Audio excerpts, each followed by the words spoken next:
Praise the lord. దేవుని ఘనమైన శ్రేష్టమైన నామమునకు మహిమ కలుగును గాక. ఈరోజు దేవుని వాగ్దానము, నిన్ను విడువను నిన్ను ఎడబాయను నిబ్బరము కలిగి ధైర్యము గుండము. యెహోషువ గ్రంథము 1వ అధ్యాయం 6వ వచనము.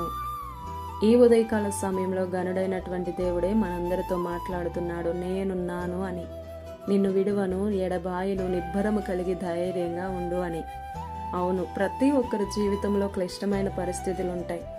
అనారోగ్యమైన, అప్పులైనా, చేస్తున్న పనిలో నష్టమైన, కుటుంబ సమస్యలైనా, మానసిక ఒత్తిడి అయినా, ఇలా ఏమైనా కావచ్చు. వాటిని ఒక్కో సమయంలో ఒక్కో విధంగా ప్రతి మనిషి ఎదుర్కోవాల్సిందే.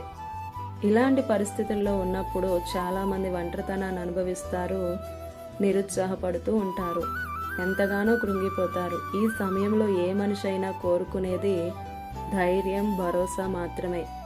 మనం సమృద్ధిగా, సంతోషంగా ఉన్నప్పుడు ఎంతోమంది మనతో ఉంటారు, కానీ ఏదైనా సమస్యను ఎదుర్కొన్నప్పుడు మాత్రం ఏ మనిషి దగ్గరికి రారు. వచ్చినా సరే ఆ సమస్యను వారు తొలగించలేరు. అలాంటి సమయాల్లో కూడా నేనున్నాను అని ధైర్యపరిచే గొప్ప దేవుడే యేసయ్య.